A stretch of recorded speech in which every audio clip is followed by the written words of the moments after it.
Well, a warm welcome to today's talk, Thursday the 26th of August. I want to look at a report from the States that says that hospitalisation is 29 times less likely in those that are doubly vaccinated compared to those that aren't vaccinated at all.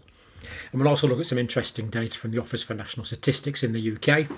But I want to start off with these context screens first of all. Now, New Zealand and Australia, both of those are Delta variant. Now, there's a strict lockdown in New Zealand. There's a possibility it could work, but whether they get down to zero or not is really quite questionable, I'm afraid. Australia, well, at least in New South Wales, Sydney area, in fact, all of New South Wales, really, the genie's out of the bottle there. Let's hope the vaccinations can catch up with that, because that's so disappointing after such a long period of good news from Australia and New Zealand. Germany, with some other European countries increasing. Japan hardly do any testing, so we don't really know, but certainly going up. Ireland, we're still waiting for the vaccines to catch up. It shouldn't be long now, and they should start having a positive effect. It's just a case of how much the cases go up in Ireland before that happens. United States cases going up, of course. United Kingdom are on the way up again now. And so many people asking about Israel, where cases are actually pretty high at the moment. Now, to put this into context, and of course it's not so much it's not that cases that matter, it's people getting sick that matters.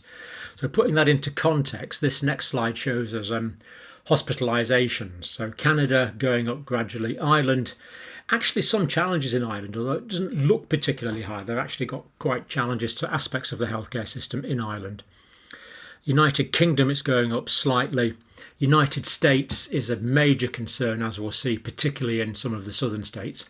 But Israel, the actual number of people, so this is the number of COVID-19 patients actually in hospital, it's actually gone down. The number has gone down. Now, the number of people going into hospital in Israel is still going up, but the number of patients in hospital is going down. In other words, patients aren't staying for as long, which of course is pretty good news. And the reason for that is their level of vaccine coverage, which we see here. So New Zealand and Australia playing catch up. Japan is catching up. Japan had some terrible messing around with their validation procedures. It really was quite bizarre, but they're getting there now. United States vaccines are going up, but gradually, although we did notice that the vaccines are going up quite steeply in some of the states that were under-vaccinated in the past. So there is some definite catching up going on in the states, which is good. Germany, United Kingdom is that one there, so still go up. But Canada and Ireland are the highest, so that they're doing remarkably well. Ireland and Canada sort of neck and neck there at well over 60% of total people vaccinated. But notice in Israel, the number of people fully vaccinated is only about 62%. So that's not too surprising that we're getting this resurgence of cases in Israel because of the large number of people that aren't vaccinated. Now let's go on to this study from the United States, which has got pretty significant import, I think. SARS coronavirus 2 infections and hospitalizations among persons aged greater than 16 by vaccination status, Los Angeles County. So quite a few million people involved in that. The whole article's there if you want to read it. Of course, I put the reference in so you can spend quite a long time looking at that if you want. Here's the sort of highlights. Now, the background is a proportion of fully vaccinated people will become infected. Of course, we know that. So this is Los Angeles County Department of Public Health compiled these figures and analysed these figures. The figures for May the 1st to July the 25th. So basically May, June, July, getting on for a 3-month period. So a pretty good sample. And this was the time when the Alpha variant was being replaced by the Delta variant in the United States. So by the end of this period, Delta variant was about 90% of cases in the United States, diagnosed in the States. Now, amongst 43,127 infections, 10,895 of those infections were fully vaccinated. That's 25.3%. 3.3% of the population partially vaccinated. So 1,431 people got the infection who were partially vaccinated. That's 3.3% of that 43,000 number. And 30,801, that's 71.4%, were unvaccinated. So we can see that many more unvaccinated people are getting the infection compared to fully vaccinated people. The reason that number is so much lower, of course, is not because that one dose of the vaccine is giving more protection. It's not. There's simply less people in the community who've only had one dose compared to those that are unvaccinated or those that are doubly vaccinated. And those people, of course, we would encourage to go on and get their second dose of vaccine. Now, okay, that's cases, which of course is good to know. But as we've just stressed, it's hospitalizations that's the key factor here, really. And looking at that, so this is hospitalized, stroke intensive care, stroke ventilated. So amongst fully vaccinated people, of those that were infected, of those that got infected, so of course fewer fully vaccinated people got infected in the first place. Of those that did get infected, 3.2% ended up in hospital. I'm not pretending it's not higher than we would like to see. Of course it's higher than we would like to see. So it was 3.2 of the fully vaccinated end up in hospital. Many of those had comorbidities and were older. 0.5% ended up in intensive care and 0.2% were ventilated. Amongst the partially vaccinated, 6.2% ended up in hospital, 1% intensive care, 0.3% ventilated, and in the unvaccinated, 7.6% were hospitalised, 1.5% went to intensive care, and 0.5% were on ventilators. So we can see that fully vaccinated, of those that were diagnosed, and I stress that that's of those that were diagnosed, 3.2% were hospitalised, and in the unvaccinated of those that were diagnosed, 7.6% in the unvaccinated went to hospital. And the p-value there is p equals 0.001. So basically what it's saying is that these differences did not arise by chance.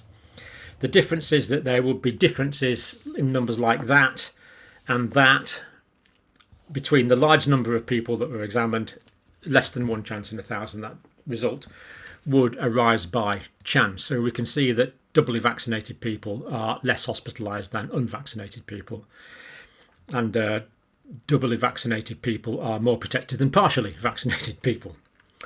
Now, for the whole population as a whole, data up to the 25th of July, infection rates amongst the unvaccinated were basically 5 times higher. So if you're unvaccinated, you were 4.9 times more likely to get the infection. And on the population basis as a whole, you were 29.2% more likely to be hospitalised if you were unvaccinated. Or, to put it another way, you were 29.2% less likely to be hospitalised if you were vaccinated. And of course, this 29.2% is made up of the reduced chances of getting the infection in the first place. Quite a big chance of not getting the infection in the first place. And if you did get it, the reduced chance of hospitalisation as well. And that statistic does very accurately work out at 29.2% less likely to be hospitalised if you are doubly vaccinated compared to someone that is not vaccinated. So it's a headline figure, 29.2%, but it's also a good figure. So definitely a good figure there. Now, the testing that went on in Los Angeles County in May. So testing in May, there was a difference in the CT, the cycle threshold values, by vaccination status.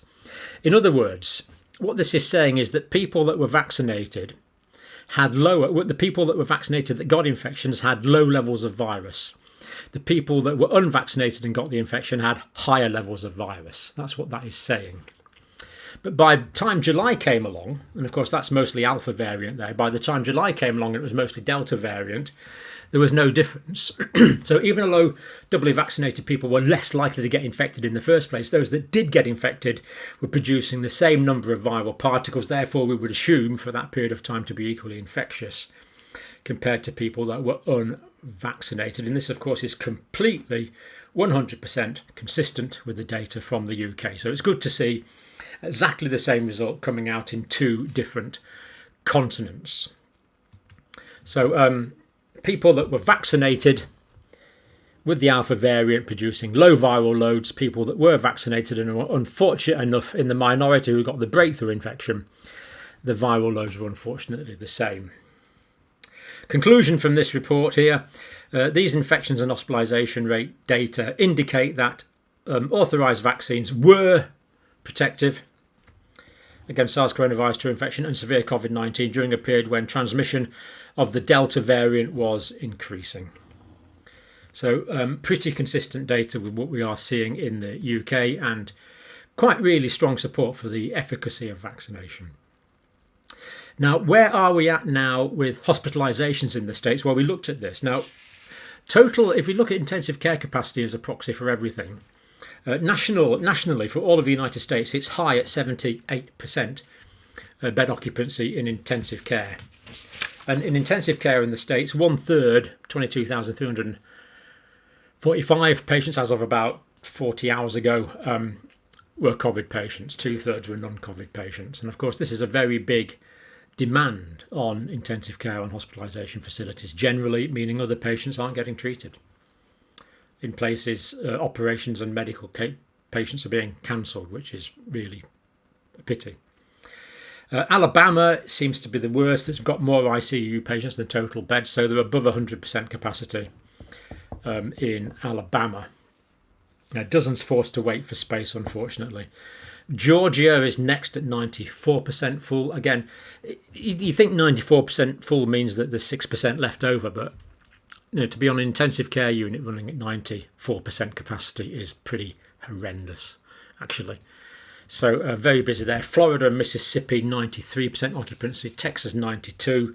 Kentucky, 90.7%. Louisiana, 89.3%. Missouri, 88.9%. So clearly in these states, people need to get vaccinated and take care not to get infected if they are currently unvaccinated, while they wait for the 3 weeks for the second dose of the vaccine, or 4 weeks in some cases, and while they wait for another 2 or 3 weeks for the vaccine to take effect. Otherwise, they've got a significantly increased risk of hospitalisation.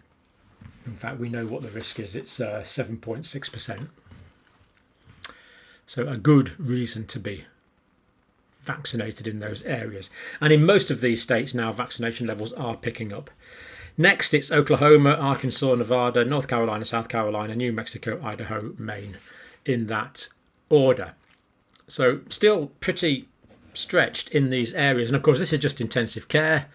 So, this means the whole hospital sector is under pressure. Now, I want to go on and look at some information from the Office for National Statistics in the UK. That's here. Now, the presentation of the data is improving all the time, of course. So let's just look at some of the... click on there by all means and have a browse around. UK Office for National Statistics. Now, this is the week ending the 14th of August. Antibody levels were 94.2% of the population. Impressive. And of course, this is there by exposure to the virus or vaccination. So 94.2% had some antibodies to SARS-CoV-2. This does not necessarily equate with protection, but it is pretty encouraging. Percentage of the community population that had COVID-19 weekend. This is in the 7 days leading up to the 14th of August. In other words, the prevalence. England, it was 1 in 80 people, so pretty high, 1.28%. Wales, it was 1 in 130, 0.77% of the population. Northern Ireland, 1 in 50. Wow, that's pretty high, 1.92% of the population. And Scotland, 1 in 200, 4.9% of the population. So that's the prevalence, people that would have tested positive in that week. Now, another slightly concerning statistic now that the Office for National Statistics is quoting on regularly is the incidence of long COVID. And these numbers are quite high. An estimated 1.46% of the whole UK population experienced self-reported long COVID. Up to the 4th of July. So the stats are a bit high. So that's up to the 4th of July. 945,000 people in private households. There could be a few more in hospital and prisons and things like that. So 1.46% of the population. This is high. 4 in 10 of those. So in other words, getting on for 400,000 were experiencing these symptoms for over a year. This is quite a big burden of morbidity. Symptoms adversely affected the day-to-day activity of around 2/3 of people. Difficulty looking after themselves, difficulty going to work. Commonly reporting fatigue, shortness of breath, muscle ache, loss of smell, gastrointestinal features as well, such as stomach pains, diarrhoea, stomach cramps. So this is a significant issue, and 4 in 10 of those people still symptomatic after a year, which is concerning. We don't know where this is going to go because the time simply hasn't elapsed yet. More common, long COVID, more common in females. Don't think we really know why. Those aged 35 to 69, again, no real clear reason for this yet. People living in the most deprived areas, and also those working in health or social care. And really, to give reasons for any of these, I mean, you could talk about nutrition and things in that one and comorbidities like smoking, but there's a lot we don't know. And those with the comorbidities also were more prone to long COVID as well. And just, we'll just look at a couple more things from the Office for National Statistics. Up to the 4th of July, so this is 4th of July to the 14th of August, so slightly more up to date. Actually, that last data must have been 4th of July to the 14th of August as well. So that last data we were looking at was in fact up to the 14th of, up to the 14th of, that's the 4th of July to the 14th of August. So I've just left that out. So basically what this is saying on the 14th of August, the 14th of August, there were 94.2% had antibodies in the whole population up to the 14th of August. And of course, this is the period of the Iraq study, the 4th of July to the 14th of August, so it's obvious when you think about it. Age-wise, quite interesting, percentage of people testing positive daily. So we see younger age groups more represented, over 2% in the sort of 8 or 9 to about 20 early 20s age group testing positive, more testing positive on a daily basis compared to the older age population. Of course, this sector of the population is much more vaccinated, so that's not too surprising really. And children, of course, aren't vaccinated. Deaths in the week to the 13th of August, 14.1% above the 5-year average, so more deaths in the week up to the 13th of August than the average. England and Wales, 517 mentioned novel coronavirus or COVID-19, 5.5% of all deaths. So still, the actual deaths from coronavirus have actually been creeping up over the past 6 weeks now in the UK. Still nothing like what they were, but still quite a lot of people still dying. Now, just before we finish today, we're gonna have a report from Robbie in Cornwall in a minute because we like to get people's personal experience. But North Korea, well, what do we know? Well, the answer is not too much really. We do know there's 25 million unfortunate people in that country. Vaccines so far we believe is 0. Whether the elite have been vaccinated, we simply don't know. UN is now trying to get COVAX supplies there. 3 million doses of Sinovac hopefully on their way. Technical issues still need to be resolved, like how it's giving out and the refrigeration around the country, so it's not there yet. It's sealed its borders to trade and visitors. Now, North Korea, people live hand to mouth very often through anything that they can trade on the black market because officially they will basically just starve to death. So closing the borders, cutting off trade with China is going to cause food shortages and terrible deprivation. There's no question about that. This is quite a tragedy for the people of North Korea. Essentially no international staff on the ground, so NGOs, United Nations, virtually no one there, so what the heck's going on, no one knows. They've had floods, typhoons and a heat wave. There is going to be famine, unfortunately.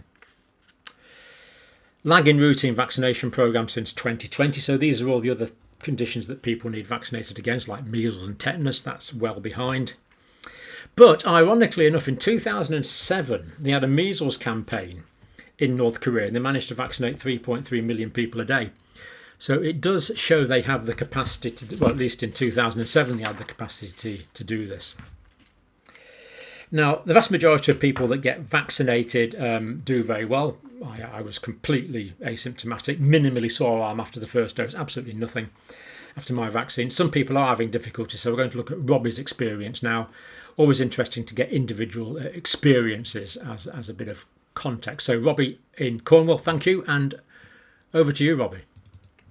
John, so I'm just doing that video report that you asked me to do with regards to my recent experiences getting a second jab. Just for everybody else, a bit of background, I had the AstraZeneca jab back in April. I was very pleased and excited about that, but unfortunately I was one of the small percentage of people that had a bad reaction to it. Not blood clotting, but a full list of things over a 6 to 8 week period, and they're still happening now 5 months later. So I'm getting those checked out. Basically it boils down to now being muscle spasms all over, and loss of strength in my arms. So that's being investigated, but I was still very keen to get my second one. But on the advice of my doctor, obviously, he said, don't get AstraZeneca, let's try for another one. So it took a bit of time, but I managed to organise getting a Pfizer for my second. So again, turned up at the vaccine centre, very happy to be finally getting second jabbed. And from watching the channel and from having the experiences that I've had, I didn't know anything about this stuff before, but aspirating the needle obviously seemed to be something that could be quite important. And I don't remember it happening the first time. I've got some friends that are doctors and stuff, and they said, well, you probably wouldn't have even noticed it. And they absolutely would have done that. So I thought, well, okay, I'm sure they would have done, but I don't remember seeing it. So this time I'm just going to check. So I went in, went up to my nurse, and I said, thanks ever so much. By the way, can I just double check you are going to aspirate the needle when you do this? And she didn't know what that meant, which was a bit worrying and a bit of a shock. And so I had to say, okay, well, can I please have somebody who will aspirate the needle for me? And then she said, oh, I'm going to have to talk to someone. So she went off to speak to what I imagine is the person in charge or a matron or somebody there. And this is where it gets really bad, because she looked over at me with a, what is he wanting on his face, called me over like that. So I went over and I said, look, I'm really sorry to be a pain, but I would really like the needle to be aspirated. And then she said, why? There's no guidelines for that, which I was very surprised to hear. And I just said, well, I think it's because it's good medical practice. And then she went on to say, well, we don't aspirate because there's a good chance we might actually lose some of the vaccine in the process. Okay, again, I'm not a doctor, so I'm not going to argue with this, but I just said, well, I would really like the needle to be aspirated. Is that okay? And then she went on to say, do you have a major artery in your shoulder?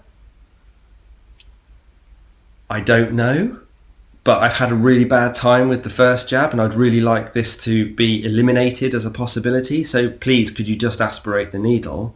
So this was in front of, obviously, lots of people. They came over, there was a big, they could see there was some sort of discussion going on. I didn't lose my temper or get angry, because obviously I'm really grateful for what everyone's doing, but it was a very uncomfortable and challenging reaction from this particular nurse that I don't think was justified, trying to belittle me and to make me out to be a problem. Eventually, when I replied to her comment about, do you have a major artery? I said, well, we don't know. Everybody's different. I'm having tests to find out what's happened to me. Could you please do it? And then she just went, oh, fine, I'll do it. Big problem. And yeah, I watched her do it. I was hugely grateful and said, thank you, I really appreciate it. Sorry to be a pain. To which she went, of course you are. So I wanted the the needle to be aspirated, and it's obviously not being trained. So this first lady I spoke to, bless her, thank you for volunteering, but she obviously has no medical background. She didn't know what it meant. So therefore, I can absolutely say that in my local Cornish vaccination centre, it's not a policy. They are absolutely not aspirating needles, and it's down to the individual, I suppose, as to whether they know it or not. So there you go. I just thought I'd share that with you. Bit scary. The reaction from the nurse was really not very justified, but still very happy to have second jab, and I'm pleased to report second jab, 0 side effects. So that is a real bonus, and I'm very happy. Thanks again for everything that you do. Awesome channel. Thanks to everybody who supports you as well. Yeah, thanks. Bye.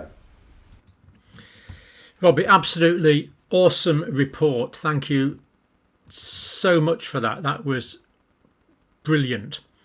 I am just so ashamed to be in the same profession as that lady who patronised Robbie. It is just a complete, utter disgrace.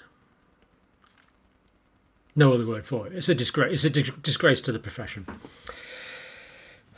But on the more serious point, do you have arteries and veins in your shoulder? Let me think. Well, if you didn't have arteries and veins in your shoulder wouldn't necrose. It would go black, decompose and fall off, the same as feet do when the arteries block off to your feet. Of course you've got arteries and veins in your shoulder, and for any clinician not to know that is just outrageous. How can you be a clinician and not know that muscles need a blood supply and a blood drainage? That is just beyond credulity. And why should you want to use false information to patronise you? Just adds insult to injury. I must say, Robbie, I agree completely. I've watched a lot of people being vaccinated and on TV and things. And in America, all of the ones in America, they just stick it in and whack it in straight away. And I cringe every time. Whereas we looked at the ones in Thailand and they were sticking it in and drawing back to make sure they weren't in a blood vessel. In my view, the side effects from vaccines could be partly explained by inadvertent occasional intravascular administration. I've written to the Secretary of Health. We've talked about it on this channel. Nothing's happened about it. What's the big deal? You stick the needle and you pull back and then you inject it. I mean, what you do is you go in, pull back, inject. So it's in 1 second to pull back, make sure there's no blood, then inject. As opposed to just in and pushing it. So the procedure is probably going to take about 1 second longer. And in fact, in my generation of nurses anyway, and all the nurses I taught, and I taught nurses for 27 years full time, virtually nothing but, we taught every single one to aspirate every single time. And I must say I'm appalled, and I don't understand why health departments around the world are not taking this up, getting rid of this variable that could, in my view, reduce vaccine side effects. So I'm sorry you're still having these problems, Robbie. Let's hope that this resolves.